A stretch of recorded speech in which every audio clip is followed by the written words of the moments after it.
Hello, good evening. I wanted to do a 1 week update. I've had the Bambu Lab X2D now for a little over a week, and I just wanted to give my thoughts after owning it for 1 week and give people an idea of how I compare it to my other printers, the P2S. I'm not going to compare it to the H2D because that's not even fair. But after owning it for a week, I'm very impressed with it. And, I see so many people asking, well, what should I buy? If you're buying a brand new printer today, you would be a fool, in my opinion, not to buy the X2D over the P2S. I love my P2S. I mean, both of these are printing right now. They're both printing out a riser for this one right here, and they're both great. However, there are some things about this X2D, and I'm not even talking about the nozzle. I'm not even going to even really get into that. I may mention it a little bit later as far as a print that I did, but I'm just talking about the overall quality, the features that's been added into this makes this a better buy, in my opinion, for $100 more. And so far I have printed out with ABS, ASA. I have printed out with PETG, and actually I don't believe I've done any PLA, because I hardly ever do PLA anyway. 99% of the stuff that I print out is going to be some type of PETG or other types of material. I have used the PLA up here. It's currently loaded in the AMS HT and it's connected to the X2D, and I have used that for support on a model, and it worked flawlessly.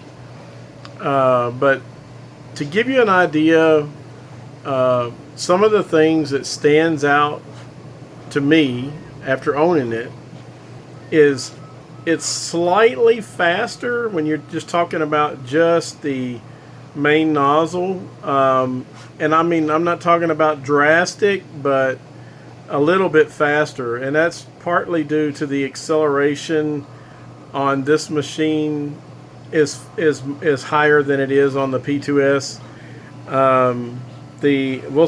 We'll have a good idea. This is going to be a big print, so these are 10-hour prints here, and still got 7 hours and 33 minutes. So it's it's a riser. It's the same riser that is on this X2D right now, and so it'd be interesting to compare the two side by side to see if the fine tooth belts made any difference on any kind of VFAs or things like that.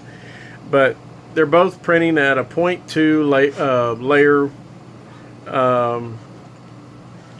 height, and so it's not like there's anything crazy going on with a 0.16 or anything like that. But the upgraded belts, some prints I actually have noticed a slight improvement in the quality on some prints. I had some tall prints that I did, which was a poop bin that I designed, and I printed it out on both the X2D and on the P2S. Now these are kind of tall prints. They're about 200 millimeters tall. So when you start talking about taller prints, that's usually when the VFA artifacts start showing up, is on taller prints. And I did notice a little bit smoother, cleaner finish on the X2D versus the P2S. Now, if you didn't know and I didn't tell you it was there, you probably wouldn't know it. But since I was absolutely looking for it, I could tell a difference. And this thing is quieter. I mean, I don't know if we can tell, but I mean, the P2S is a noticeable amount louder.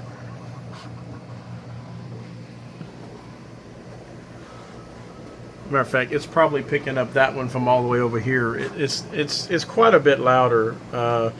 I know there's been some people that done some sound tests on it, but and whether that makes a difference or not, I don't know. But it is definitely quieter.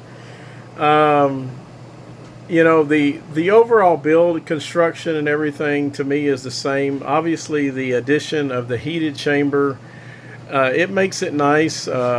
If you have one of those, it really spoils you, because all you have to do is set your chamber temperature in your filament settings to 60 or 65 degrees, whatever you want it, and you can, you know, start to print, and you know, it'll heat up, and whenever it gets to temperature, it starts to print.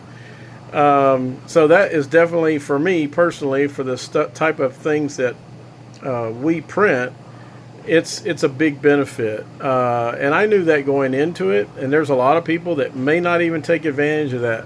I actually put the deflector on the left side because I never print PLA hardly.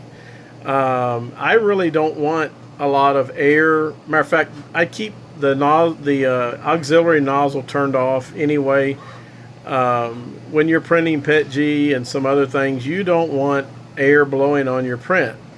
You just want a very, very minimal amount from the nozzle fan, just for the overhangs and stuff.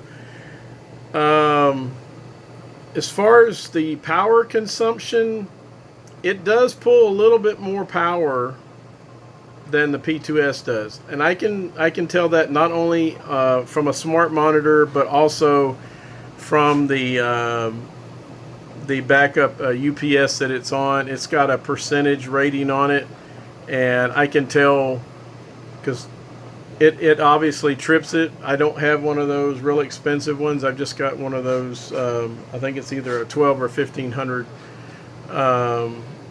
And actually, I think it's only rated at like 900 watts. But it trips that, and it alarms when it first starts up, and it's a lot higher. Well, I say a lot higher. It's higher. The amount of surge that it pulls is higher than what it is the P2S is. So it does pull a little bit more current on startup. Actual running time, I can't really hardly tell any difference in it. It might just be my imagination. I don't think it shakes. I don't think it shakes quite as bad as the P2S does. I could be wrong on that. I mean, but if it is, it's maybe a slight difference. But you know, I mean, I've got all three of them going right now, so it's hard to tell. But it still shakes, but it seems like to me it maybe doesn't shake quite as bad. The print quality has been great on everything that I have printed out, and I should have probably got some stuff. I probably should have got some stuff out to show, and I didn't do that in advance. But I can show you some things like this, where you have a very fine detail. Normally I would print these with a 0.2 nozzle, and especially if it's got text on it, but it actually printed these out very well with the 0.4 nozzle. And on this particular one right here, I did this with I think this is actually dark gray carbon fiber PETG, and then the logo here is a light gray. It looks almost white, but I think it's a light gray, and that was done on the auxiliary nozzle, and it did just fine. As a matter of fact, when we start talking about time savings, I'm not going to get into this too deep because it's not going to apply to everybody. I'm trying to base my decision off the main nozzle. Anything you get other than that is a benefit. It will be very beneficial to me, don't get me wrong, But to print 2 of these at one time, it normally takes me a little over 1 hour. And with using the auxiliary nozzle and printing out this secondary color, it comes out to 38 minutes for 2 of them. And you know, that's definitely a time savings. I also printed out, which I don't have it out here, I printed out the I think it's in the files. I don't know if I can access it from I don't know if it'll let me access it while I'm printing. Probably won't. Let me see here.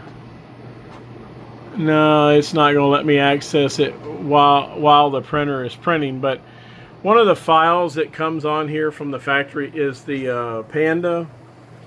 And I did the Panda, and I did white. And I did it in PETG because that's what I had loaded in the machine. So I did the white PETG matte, high-speed matte PETG for the white in the main nozzle, and I did some just black, actually it was not even a matte, it was just some black PETG that I did in the right auxiliary nozzle.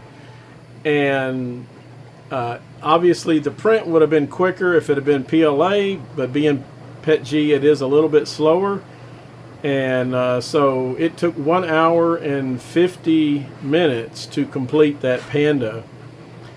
And just to give you an idea, I resliced it as printing the entire model with just the main nozzle and having to do 100 and I think it was 116 color changes or something like that. It would have took 4.5 hours to print that same model, you know, having to do all the filament changes, and the amount of waste was, oh, it was just astronomical. This model to start with is only 15 grams, so it's a very, very small model. The amount of waste when I used both the main nozzle and the auxiliary nozzle, the total amount of waste was 14 grams. That includes the little bit that was purged, and then the prime tower was 14 grams. If you had to do it all from the main nozzle, it was a total of 76 or 78 grams of waste and 4.5 hours print time versus an hour and 50 minutes. So it's definitely a big time savings. One of the things that I'm probably going to use it for a lot is that right there. That is hips, which I use as a support material for ASA carbon fiber and stuff like that. And so when I'm doing ASA or ASA carbon fiber, I use the hips as support, and I do it all the time in the X2D. The X2D handles it like a champ. You run the support material in one nozzle, and you run the main filament in the other nozzle. And now I can do the same thing on the X2D. I want to say H2D, but so overall, my impressions, I'm very pleased with it. One of the things that I still kind of think is an afterthought was the fan on the back. I don't know why they didn't kind of make that a little more of a thought. You know, that to me it seems like an afterthought to have that where it just was stuck on the back. But anyway, at least we have it. I have it connected into my extraction system, but you know, you kind of waste one of the ports there, and I think it would have been they should have had a way to have that hardwired in. That's just my opinion. But one benefit of the X2D over the P2S is the fan is a injection molded piece, so it's not a 3D printed piece. It's a little more polished and refined and looks a little bit better. That I do like that it comes with that already. You don't have to buy the extra, like I had to buy a rear panel, you know, for the P2S and print out the box and put it all together and everything. At least all that's already done. And if you start putting all these little things together, you know, I mean, having the better cooling inside, you know, the better cooling fans, you know, all these little things, the finer tooth pitch belts, the faster acceleration speeds, the heater. I mean, it's really, in my opinion, somebody said something about, I can't find any information on. They said that the display, the screen was higher resolution or something like that. I can't tell no difference in it myself personally. If it is, so be it. But general everyday use, it's not a huge noticeable difference, but the benefits that it does have are well worth the extra $100 if somebody's debating on which one they want to get. I haven't had one bit of trouble, and I better knock on some wood before, but I haven't had any issues with the X2D, and I have had very few issues with the P2S for that matter. The ones that I did have was due to a long retraction setting, and once that was fixed, then you know, there was no more issues with it either. I did recently have some issue with the P2S where it scratched the bed, and I still don't know what happened with that, and I think it was just a fluke, but it's been printing ever since then. I've never had another issue with it. But anyway, all right, well, I think I've rambled on long enough. But that is my 1 week analysis after owning the X2D. I think it's a great printer. I'm very, very glad I got it. I got it on April the 15th, the day after it launched. And I don't think you can go wrong with it. I think it's, in my opinion, I think Bambu, unless they plan on reducing the price of the P2S, I think they, you know, put a kill shot on the P2S, in my opinion. If I had to do it all over again, if I had to buy another printer in this footprint, it would be another X2D. I would not even think about the P2S. And that's regardless of whether you're going to utilize that secondary nozzle or not. So take it for what it's worth. That's just from me. I consider myself to be a somewhat heavy user, and I'm very pleased with it. And that's my take on it. So if you enjoyed the video, give me a little thumbs up, and we'll catch you on the next one.